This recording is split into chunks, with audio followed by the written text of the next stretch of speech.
everybody, this is your boy Henry Sapp, and I'm the president of Better, Wiser, Stronger Inc. here in the city of Grand Rapids, Michigan. I wanted to take this moment to talk about Emmett Till.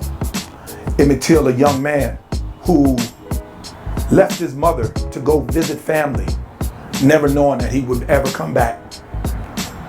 We believe here in Better, Wiser, Stronger that it's important that we teach our young boys that Black history is bigger than February. So please sit back and enjoy this video. I appreciate you for tuning in. Enjoy. We've got the cousin of Emmett Till, Priscilla Sterling, joining us from Jackson, Mississippi. Priscilla, thank you for joining us today. My pleasure. Glad to be a part of it.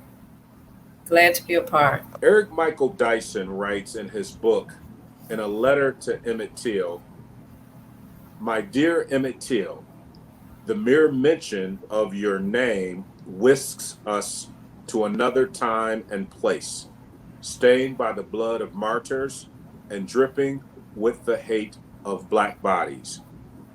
What does the mere mention of the name Emmett Till whisk you to?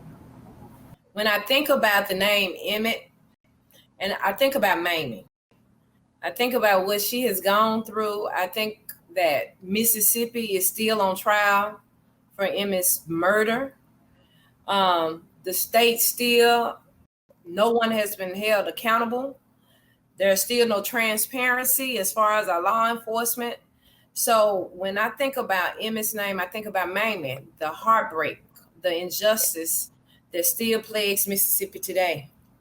What do you think Mamie would say about America today in terms of race relations? Well, to be in relations, you have to be connected. Relations today is disconnected. We are not together. There has to be healing and reconciliation, and those efforts are not happening fast enough for America, nonetheless, Mississippi.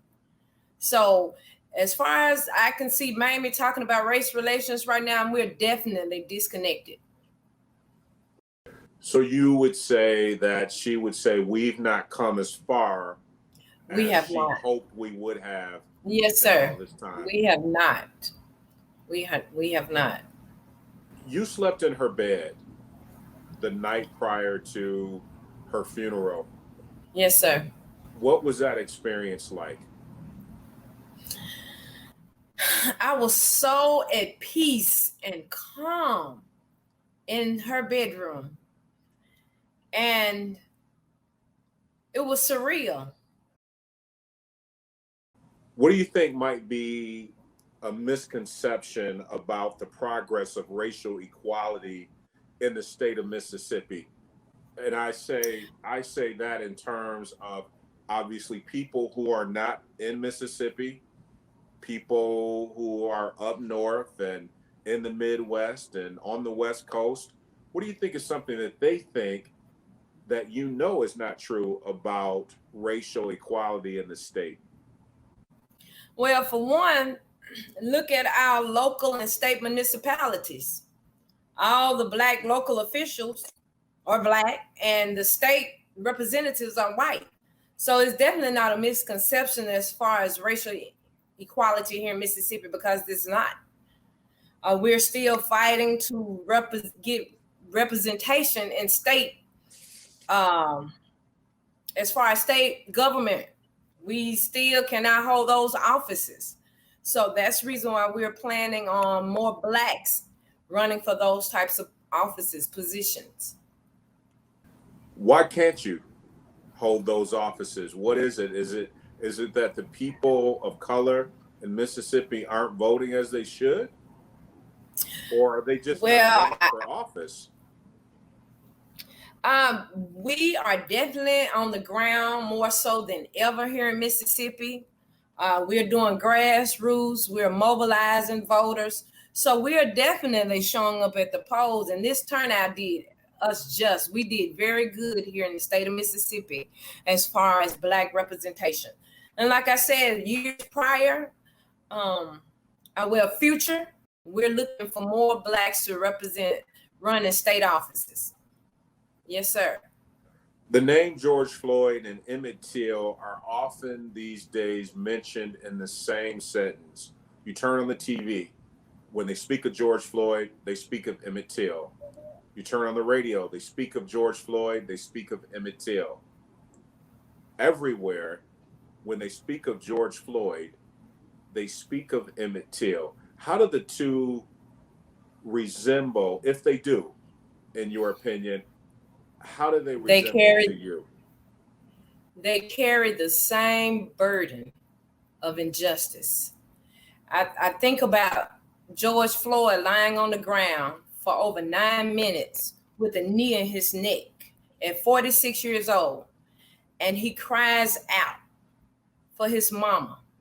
And in that cry, you hear an echo from Emmett in the past to the future of them crying out for their mama.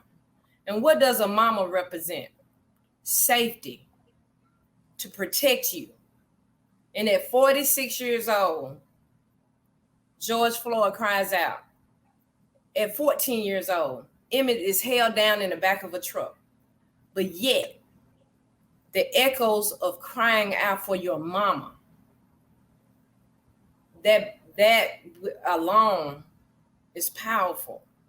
That alone is a representation of an echo that you, from the past to the future, nothing has changed. In your opinion, is America finally possibly headed in the right direction, in your opinion? No, sir. Leopard can't hide his stripes. It's not. Look at what's happening. The Mississippi is still on trial for Emmett's murder. And then I look at George Floyd family. They go to trial. At least his family was acknowledged and awarded. Derek Chauvin is sentenced to prison. Well, he hasn't been sentenced yet, but he has been convicted of killing George Floyd. Our family never got that. Our family let off crooks, criminals, only to go and sell the story and confess to killing Emmett. And you think Mississippi isn't still on trial for Emmett's murder? Mississippi is still on trial. The only way we can heal and efforts of reconciliation will happen is if we acknowledge what Carolyn Bryant knows, what she's willing to talk about, and the state of Mississippi needs to know that. We need to hear that, the family. So just go with me here.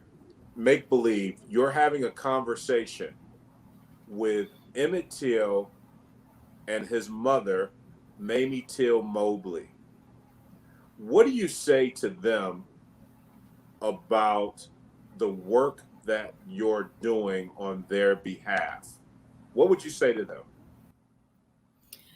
That although she let the world see what hate had done to Emmett,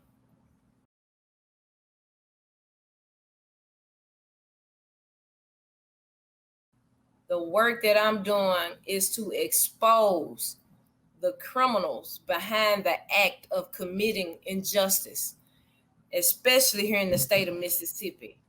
I'm dealing with issues as far as Black men being found hung, murdered in prison, and bringing someone to justice. And I'm doing that because of my family, because of Mamie. Like I said, she never received any kind of compensation or justice from the state of Mississippi. And we're still suffering. My family is still suffering behind it. We still have family members that don't trust interracial relationships. My brother and my sister, my sister's husband is white, my brother's wife is white. I mean, my family, we deal with it. I mean, we're good with it. But I still have family members that still find it hard because of trust. Because we're still here in Mississippi and we still have lynching still going on today. So it's hard. So what the work that I do, I'm showing them that if you get an oversight committee here in this state and stop police officers that have not been trained to go in with homicides such as lynchings to come out and tell the truth, or get oversight committees that'll deal with those types of crime and bring somebody to justice. Period. And that's what's not happening. It's not. And anytime you have out of 4 states in the United States that has not practiced lynchings, that's pretty powerful. You have only 4 states in the United States that has not practiced lynching. Think about it. How many other states you have that acknowledge lynching, that have practiced lynchings? That's big. That means that the government knows, and something needs to be put in place, like the Anti-Lynching Act. It needs to be placed. Not only the George Floyd policing law, but the Anti-Lynching Act needs to go into place, because you have lynchings of Black men, of minority men, of women that are still not receiving justice, and people are getting away with this scot-free. What do you want the people to know in closing? What do you want them to know about the work and how they can help with the work? What do you want the people who might be watching this to know? How do they help you? I'm looking into possibly running for U.S. Senate here against Cindy Hyde-Smith, simply because I think she is the wrong representation of Mississippi. There's no way I would like to see someone representing the state of Mississippi say that she could sit on the front row doing a public hanging.